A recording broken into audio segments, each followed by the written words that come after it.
नमस्कार, Ram Ram. BNA network के YouTube channel पर आपका स्वागत है। मैं हूं कुलभूषण। अगर आप अभी तक हमारे चैनल से नहीं जुड़े हैं तो कृपया चैनल को सब्सक्राइब कर लीजिए। मेरे विचार, मेरा कंटेंट आपको पसंद आता है तो भरपूर लाइक भी कीजिए। स्वाति मालीवाल कांड यानी कि शीश महल के अंदर जो भी कांड हुआ, क्या केजरी सन्नाटे में है? जिस तरह से सुप्रीम कोर्ट से जमानत मिलने के बाद वो व्यक्ति प्रचार के लिए बाहर आया था, तो क्या वह प्रचार कर पा रहा है? जी नहीं, वो अपने बिगड़े हुए काम को संभालने के लिए बाहर आया था।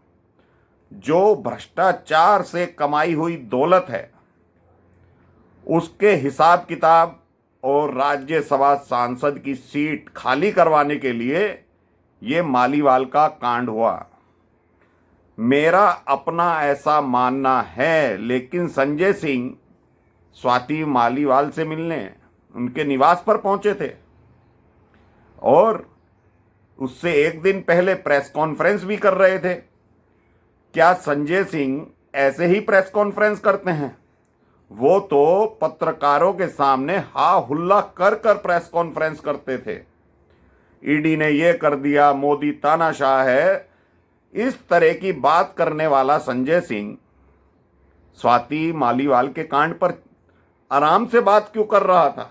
ये क्यों कहा कि केजरीवाल ने संज्ञान ले लिया है? तो संजय सिंह, तुम भी इस नौटंकी का एक पार्ट हो। जो स्वाति मालीवाल के पूर्व पति ने कहा कि भाई संजय सिंह सब कुछ जानता है, और ये बात तो है दोस्तों, क्योंकि ये भी जमानत पर बाहर घूम रहा है।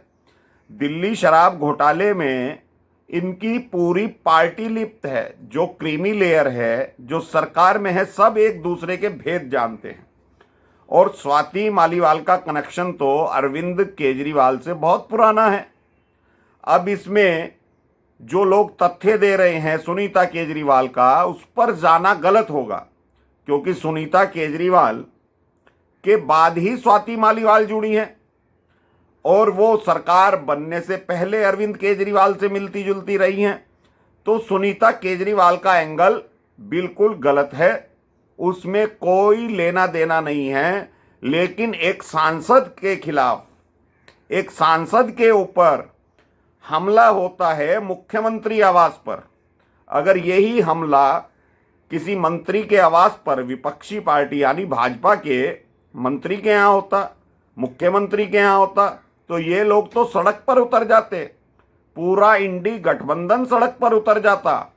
और मोदी को तो बिना कुछ कारण ही ये लोग तानाशाह बताते हैं कि मोदी तानाशाह है। तो केजरीवाल कौन है? केजरीवाल के ऊपर क्या ये आरोप लगाना सही नहीं है कि वो एक तानाशाह है? इससे पहले चीफ सेक्रेटरी को केजरीवाल के आवास पर पीटा गया था। ऐसे ही एक उच्च सदन के सांसद को पीटा गया, भले ही वो केजरीवाल की पार्टी की महिला सांसद है। महिलाओं के अत्याचार के खिलाफ वो आवाज उठाती रही है। तो इस केजरीवाल ने स्वाति मालीवाल की आवाज क्यों बंद करवा दी? क्यों स्वाति मालीवाल छोटी छोटी सी बात को लेकर दिल्ली की सड़कों पर उतर पड़ती थी, मणिपुर पहुंच जाती थी? तो आज स्वाति मालीवाल चुप है। उसके पीछे कई सारे भेद छुपे हुए हैं। जो नवीन जयहिंद हैं, स्वाति के पूर्व पति, उन्होंने तो ये आरोप लगा दिया है कि मसला सांसदी की सीट का नहीं है कि अभिषेक मनु सिंघवी को देनी है। साजिश बहुत बड़ी है, और ये साजिश जब से शुरू होती है जब स्वाति यूएसए चली जाती हैं, राघव चड्ढा यूके चले जाते हैं। ये दोनों लोग उस भ्रष्टाचार के माल को ठिकाने तो नहीं गए थे। उसी के हिसाब किताब पर कहीं शीश महल में विवाद तो उत्पन्न नहीं हुआ। इसी वजह से ना तो केजरीवाल मुंह खोल रहा है, ना स्वाति मुंह खोल रही है। दोनों एक दूसरे के राज जानते हैं किसने कहां पर कितना घोटाला किया है, ये लोग आपस में जानते हैं। बड़बोली आतिशी कहां है? बड़बोला संजय सिंह क्यों नहीं बार बार बात कर रहा है? सौरभ भारद्वाज क्यों शांत है? और इनके तो छोटे से छोटे प्रवक्ता बिना बात ही 10 बजे प्रेस कॉन्फ्रेंस करने आ जाते थे। मनीष सिसोदिया को जमानत मिलेगी नहीं मिलेगी उस पर प्रेस कॉन्फ्रेंस करते थे। दिल्ली में शराब घोटाला नहीं हुआ उस पर प्रेस कॉन्फ्रेंस करते थे। अमित शाह ने एक लाइन का बयान जारी कर दिया उस पर प्रेस कॉन्फ्रेंस करते थे। तो इतना बड़ा कांड हो गया, सन्नाटा क्यों है भाई? भाई शोले फिल्म का डायलॉग है, इतना सन्नाटा क्यों है भाई? यानी कि शोले में एक मृत्यु हुई थी, ऐसे ही शीश महल में कोई ना कोई बड़ा राज और बड़ा कांड छुपा हुआ है जो ये लोग सामने लाना नहीं चाहते। क्या गृह मंत्री को, क्या गृह मंत्रालय को, क्या पुलिस विभाग को, क्या राज्यसभा के सभापति को अब ये अपने आप संज्ञान में ले लेना चाहिए? बिल्कुल ले लेना चाहिए। पुलिस को जांच करनी चाहिए। सीसीटीवी फुटेज शीश महल में खंगालनी चाहिए क्या हुआ था।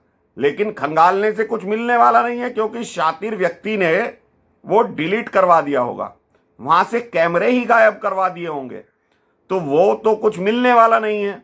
कपिल मिश्रा ने आरोप लगाया है कि स्वाति मालीवाल ने भी केजरी के ऊपर हाथ उठाया है।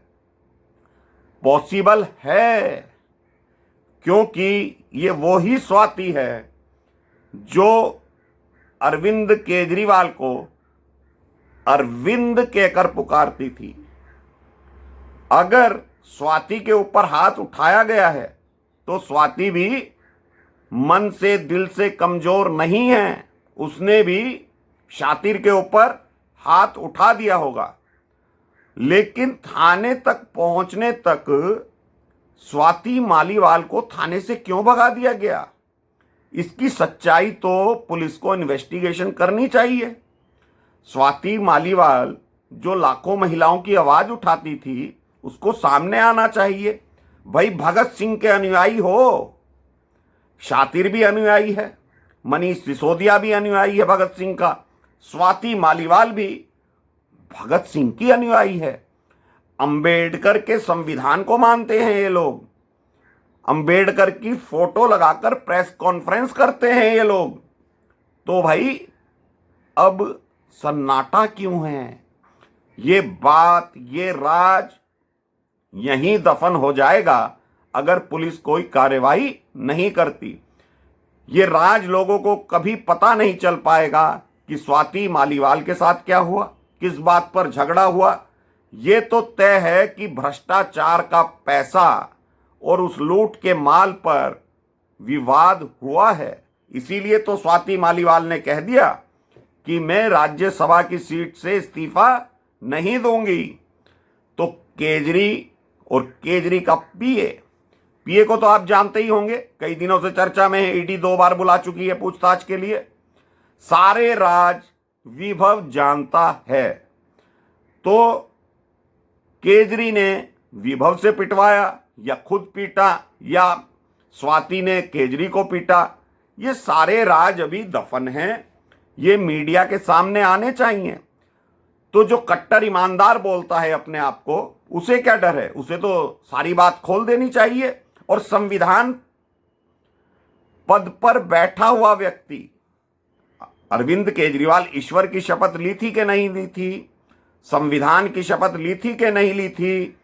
तो तुम्हारे मुख्यमंत्री सरकारी आवास पर, संवैधानिक आवास पर कोई कांड हो जाता है तो उसका जिम्मेदार कौन है? लेकिन ये लोग नहीं बताएंगे। ये मन के काले लोग हैं। दिल्ली से 7 सीट पर इंडी गठबंधन हारने जा रही है। जो रोष धीरे धीरे बढ़ता जा रहा है महिलाओं के मन में, केजरीवाल भूल जाए कि किसी सीट पर विजय प्राप्त करेगा, बिल्कुल होने वाली नहीं है। जो सीट पहले बीजेपी कम मार्जिन से जीतने वाली थी, अब उसमें बढ़ोतरी होगी। ये कितना भी रोड शो कर ले, सुनीता केजरीवाल रोड शो कर ले, कल पत्रकारों के सवाल का केजरी ने जवाब नहीं दिया कि भाई हुआ क्या था, भाई तो रोड शो क्यों कर रहा है। अगर कोई पत्रकार तुमसे सवाल पूछता है तो उसका जवाब तो देना चाहिए। तुम तो बिना बात के ही प्रेस कॉन्फ्रेंस कर देते थे, अपने कैंप ऑफिस में बैठकर वीडियो जारी कर देते थे। तो आज लाइव अगर जनता के सामने हो तो क्यों नहीं खुलासा कर रहे हो, पत्रकारों को क्यों नहीं बता रहे हो, पुलिस को क्यों नहीं बुलवाया। ये सारी गलती तो संवैधानिक पद पर बैठे हुए केजरीवाल की है। तो क्या यही ईश्वर की शपथ और संविधान की शपथ ली थी केजरीवाल ने?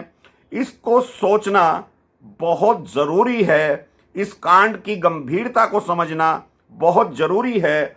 और सुप्रीम कोर्ट ने इसे प्रचार करने के लिए भेजा था, कांड करने के लिए नहीं भेजा था।